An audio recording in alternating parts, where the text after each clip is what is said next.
तो चीर देंगे जरासंध के जैसा। पुरुषोत्तम श्री राम हमारे बॉस के बॉस। या Islam is a part of Sanatan. You don't have knowledge about the Sanatan. Sanatan एक विचारधारा है, वैश्विक स्तर की विचारधारा है जो इंसान को जीना सिखा। 500 साल से एक आक्रांता लुटेरा शराबी अय्याश बाबर के कारण हमारे पुरुषोत्तम श्री राम अपने घर से ही बाहर जाने से एक सनातनी मुसलमान को कोई रोक देगा?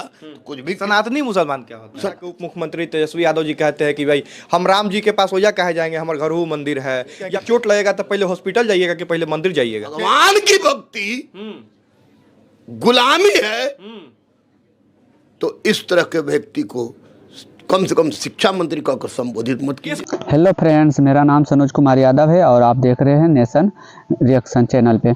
तो आप लोग को इस वीडियो में हम आप लोग को बताएंगे कि किस तरह से देखिए जो है अयोध्या में जो है राम मंदिर का उद्घाटन जो है 22 जनवरी को हो रहा है।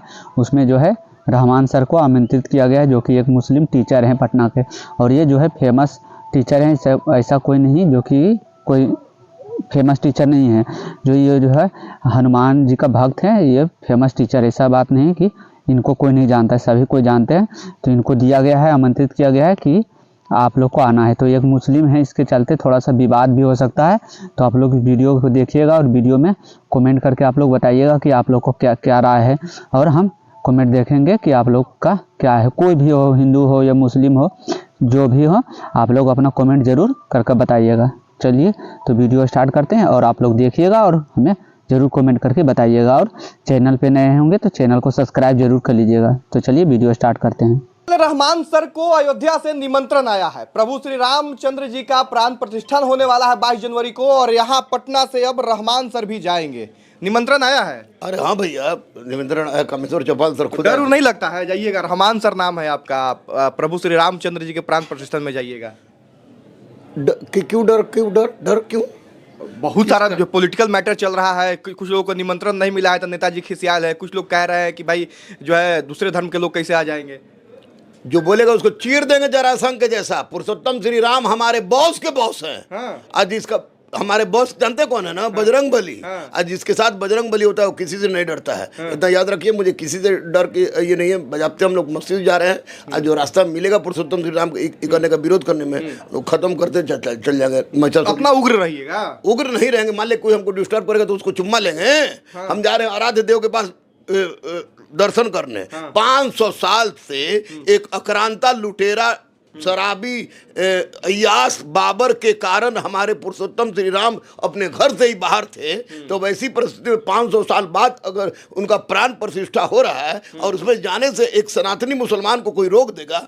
कुछ भी। सनातनी मुसलमान क्या होता है? सनातनी मुसलमान इसलिए होता है कि पूरा विश्व जो है वो सनातनी है। पूरा विश्व सनातनी। लोग नाराज हो जाएंगे आप पे। नाराज हो जाए तो क्या कर लेंगे? 13 को फतवा और है, हम चाह रहे हैं कि फतवा का भी सेंचुरी लग जाए। लेकिन भारत में मुझे किसी से डर नहीं लगता है। भारत एक धर्मनिरपेक्ष राष्ट्र है। हिंदू मुस्लिम सिख ईसाई यहाँ सब मस्जिद चुतर में चुतर सटा कर आते हैं। तो इसलिए मुझे कोई फर्क नहीं पड़ता है किसी के डर से। और डर ही रहता, डर काहे करेगा भाई?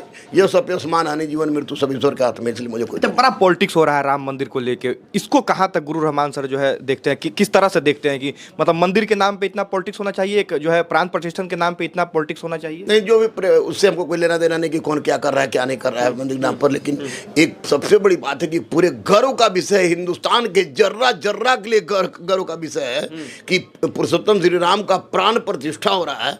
आप करोड़ों लोगों के आराध्य देव की प्राण प्रतिष्ठा हो रही है। तो वैसी परिस्थिति में पॉलिटिक्स होना बिल्कुल गलत बात है। और पुरुषोत्तम श्री राम के अगर 1% भी हम लोग उसको अपने आप में चरितार्थ कर लेते हैं तो जीते जी मोक्ष की प्राप्ति हो। इसके लिए यहाँ जिस राज्य में आप रहते हैं वहाँ के उप मुख्यमंत्री तेजस्वी यादव जी कहते हैं कि भाई हम राम जी के पास हो या कहे जाएंगे, हमारे घर वो मंदिर है, या फिर अगर चोट लगेगा, कुछ लोग नेता लोग भी कहें कि चोट लगेगा तो पहले हॉस्पिटल जाइएगा कि पहले मंदिर जाइएगा। नहीं, देखिए, हॉस्पिटल बने, हर जगह बने, लेकिन यहाँ पर प्रभु श्री राम का घर किसी के घर में जबरदस्ती घुस के हॉस्पिटल बना दिए तो गलत ना बात है जी। और एक बात मैं आपको बता दूं, तेजस्वी से पता नहीं आप परिचित है कि नहीं, तेजस्वी जी भी राम के भक्त हैं। वो तो पूरा परिवार दिखता है कि धार्मिक है, पूरा परिवार उनका धार्मिक है, तो उसमें पॉलिटिकल लोग कुछ भी बोलते। और रही बात शिक्षा मंत्री की, और कौन है उसी पे आ रहे थे, शिक्षा मंत्री कह रहे हैं कि जो है मंदिर जो है वो लोगों को जो है कैद करना, इस तरह का कुछ बयान, गुलामी का जो है द्वार है। ये दुर्भाग्य इसलिए है कि अगर शिक्षा मंत्री होकर इस तरह का बात बोल रहे हैं, इसका मतलब कोई जानकारी का अभाव है। क्या कि मैं बता रहा हूं आपको कि मंदिर भारत में गुप्त काल से बनना शुरू हुआ। मंदिर का पहली बार उल्लेख शतपथ ब्राह्मण में है। आज तैत्तिरीय ब्राह्मण में एक ढांचा की चर्चा है मंदिर के रूप में, और मंदिर का मतलब होता है स्वामी यानी कि ईश्वर के प्रति अनन्य भक्ति। आपको बता दें कि भारत जैसे देश में अगर मूर्ति पूजा और मंदिर न रहे तो भारत का नाश हो जाएगा, क्योंकि हम लोग देवताओं को अलग अलग निवास स्थान पर निर्धारित किए हुए हैं ऋग्वेद के अनुसार में। तो वैसी परिस्थिति में देवताओं को प्रसन्न करने के लिए हम लोग पास एक ही माध्यम था, वह था यज्ञ, और यज्ञ में भोजन के लिए तथा धार्मिक प्रयोजन के लिए दोनों के दृष्टिकोण से होता था पशुवध। अब पशुवध कृषि कार्य बाधित होता था। यही कारण है कि आपको गुप्त काल में वामन पुराण में हो गया और रघुवंश में हो गया माँ पार्वती और शिव जी का विवाह कराया गया, वायु पुराण में विष्णु और लक्ष्मी जी का विवाह कराया गया, ब्रह्म पुराण में आपको ब्रह्मा और सरस्वती का विवाह कराया गया। यह इसलिए कराया गया ताकि उनके लिए एक मंदिर बना, मंदिर में स्थापित कर दिया गया। अब मंदिर में स्थापित कर दिया गया तो किसी भी व्यक्ति को अगर अपने अनन्य देव से कुछ मांगना है तो मंदिर में जाएगा, भक्ति शो करेगा। अब अगर भगवान की भक्ति गुलामी है तो इस तरह के व्यक्ति को कम से कम शिक्षा मंत्री कहकर संबोधित मत कीजिए। मुझे उडेरिया में केस कर देंगे सर, कुछ बोलेंगे तो फिर हमारा NIA आइए गया, IB आइए गया, इनकम टैक्स आइए गया, ED आइए गया, आर्थिक अपराध बुलाइए लिया। चंद्रशेखर हम वकील हैं, वो केस करेंगे तो हम चल जाएंगे अंतर्राष्ट्रीय न्यायालय में केस कर देंगे। अच्छा है ना, केस काहे के लिए करेंगे? कहाँ से इतना गट्स लाते हैं सर? बजरंगबली एकमात्र गट्स के कारण हमारे ये हैं। ये हमारे पास है, अगर ये हैं तो मेरे पास गट्स है। जिस दिन सुनिएगा कि अगर मैं मरा भी गया तो उस दिन एक चीज जरूर दिखेगा कि मेरे गर्दन में बजरंगबली नहीं है, क्योंकि ये जब तक है तब तक कुछ नहीं होगा। एक बाल बांका नहीं होगा। 7000 ब्लड टेस्ट जाने पर भी 58 टन जिंदा है। कल फिर जा रहे हैं 40 साल की उम्र में, कल 59वां बार ब्लड देंगे। अच्छा सर, एक निजी सवाल है कि आप जैसे इस्लाम से आप जो है जन्म तो जहाँ हुआ है वो तो लोग कहेगा ही, तो सनातन के प्रति कब से आपका जो है रुझान मिला देखने को, और कब से आपको लगा कि भाई सनातन जो है उसको फॉलो करना चाहिए, उसकी चीज़ों को पढ़ना चाहिए, उसके महत्व के बारे में कब से आपको लगा कि जानना चाहिए? नहीं, ये जो कि मैं इतिहास का छात्र हूँ और एक बहुत अच्छी यूनिवर्सिटी से इतिहास का मैंने अध्ययन किया है, और मेरी रिसर्च का विषय था। रिसर्च के विषय जाने के बाद, और खासकर जब मेरा प्रेम हुआ, अब प्रेम हुआ जब गोलियाँ चलने लगी, तरह तरह की बातें हुई, तो हिंदू मुस्लिम की बातें हुई, तब मैंने कुरान को भी मतलब के साथ, श्रीमद् भगवद गीता का मैं बिहार में संरक्षक भी हूँ और 2023 का गीता सम्मान भी हमको मिला है। तो गीता और कुरान दोनों का बहुत गहनतम अध्ययन किया।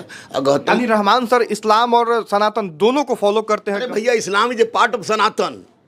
क्यों आप लोग इस तरह की बात कर रहे हैं सर? ये तो विवादित टॉपिक है। कौन कह देगा विवादी? जरा हम लाइए तो उसको लाइए, किसी भी मौलाना किसी भी पंडित को लाइए। अगर 1 घंटा हमारे सामने धर्म पर टिक गया तो उस दिन 3 PhD, 2 डिलीट, 7 MA का डिग्री, वकालत का डिग्री, मास कॉम का डिग्री मैं यहीं पर गंगा में प्रवाहित कर दूंगा। अगर कोई भी 1 घंटा पंडित या मौलवी हमारे सामने वास्तविक धर्म के आधार पर टिक गया तो सनातन को लोग इस्लाम से तुलना करके सनातन को छोटा कर देता है, बौद्ध से तुलना करके सनातन को छोटा करता है। What is this? It means you don't have knowledge about the Sanatan. Sanatan एक विचारधारा है, वैश्विक स्तर की विचारधारा है, जो इंसान को जीना सिखाता है। ये हमारी बेटी है, ये मेरा बेटा है, ये मेरी पत्नी है, ये मेरा पति है, मेरा बाप है, मेरा भाई है, ये मेरा पड़ोसी, ये भूखा है, ये प्यासा है, ये उसके प्रति हमारे कर्तव्य को बताता है, स्वयं के प्रति, परिवार के प्रति, समाज के प्रति, राष्ट्र के प्रति कर्तव्य को बताने वाला अगर सनातन है और इसको ये फॉलो नहीं करता है, उसका मतलब कि उसको जानकारी नहीं है और सनातन के बारे में बोलने वाले जाहिल हैं। तो मतलब जो अगर नेतागिरी में भी बोल रहे हैं तो लोग जाहिले हैं। सनातन के विरुद्ध जो भी नेतागिरी तक तो बातें छोड़ दीजिए, जो भी। अच्छा सर, एक जो है अब जैसे शिक्षा मंत्री का ही उदाहरण लेते हैं, क्योंकि उन्होंने ही विवादित जो है बयान दिया है। अब पेपर में छपा हुआ है, उनका पूजा करते हुए फोटो भी छपा हुआ है, और जो कह रहे हैं कि मंदिर जो है गुलामी का द्वार है। तो ऐसे जो है दोहरा जो है फेस को, डबल फेस को क्या कहिएगा? जनता कैसे समझे कि क्या जनता सब समझती है। देखिए, एक बात, सबसे बड़ी बात की शिक्षा मंत्री की सबसे बड़ी उपलब्धि यही रही कि शिक्षा मंत्री होकर इन्होंने शिक्षा में कोई सुधार नहीं किया। ये उपलब्धि सबसे बड़ी उपलब्धि इनकी यही है। और तो शुक्र हो कि के पाठक जैसा व्यक्ति आया कि जिसने बिहार के स्कूल को सुधार दिया। लेकिन शिक्षा मंत्री की उपलब्धि के रूप में सिर्फ और सिर्फ एक ही मानता हूँ कि उस शिक्षा मंत्री होके उन्होंने शिक्षा में कोई सुधार नहीं किया। ये उनकी ग्रेटनेस है। उसी में लगे रहे। लेकिन याद रखिए, जब रात को जब बोल के जाते होंगे ना, माफी मांगते तब 25 बार जाके बजरंग बली पुरुषोत्तम राम के नाम में उठा बैठी करते होंगे, माफ कर दिए पर इतना शक्ति है। 100% है भाई, क्या पूरा ब्रह्मांड चल रहा है, करेंगे। अच्छा, कुछ लोग कह रहे हैं कि अभी तो अयोध्या फिर मथुरा की भी बारी है। देखिए, मैं विश्वास करता हूं ईमानदारी पर, अयोध्या हो, काशी हो, मथुरा हो, इन तीनों जगह पर इस्लाम धर्म से संबंधित कोई भी सूफी संत, किसी भी पैगंबर का कोई लेना देना नहीं है। और जो इस्लाम में इस बात की स्पष्ट अनुमति है कि किसी भी धार्मिक स्थल को तोड़ के उसको आप कोई नए अपने धार्मिक स्थल का निर्माण नहीं करा सकते। यानी इस्लाम में भी ये चीज चर्चा है। हाँ, कुरान में है भाई, कुरान में है। हाँ। तो मैं कुरान को फॉलो करता हूँ और कहता हूँ कि जिस तरह अयोध्या में मुसलमानों ने परिचय दिया अपने सहिष्णुता का, उसी तरह का परिचय वो लोग काशी और मथुरा में भी दें, और हिंदुस्तान के सारे मुसलमान मिलके, जैसे मैंने 3000 ईटा दिया था, इसमें आपने 3000 ईटा दिया, पुरुषोत्तम श्री राम की मैं बजाबते काशी के धुलवा की ईटा से मैंने दिया था। बहुत दूर तक मैंने कार सेवा भी किया था, 2 दिन हम लोग अनशन पर। आप यहाँ कोचिंग छोड़ के जाकर वहाँ जो है सेवा भी की? अरे भैया, हम बनारस से यहाँ आए भैया। हाँ, हम बनारस से यहाँ हैं। अच्छा। तो ये हम चूंकि हमारी रबर यहाँ चली नहीं, तो हम नजरों नहीं आते, उधर चल जाते, दिल्ली जाने का प्रोग्राम था, तो हम यहाँ है, तो वो किए हैं। तो इसमें काशी और मथुरा दोनों जगह मंदिर ही बनना चाहिए, क्योंकि वैसा स्थान जहाँ कभी मंदिर रहा उसको तोड़ के मस्जिद बना दिया गया हो,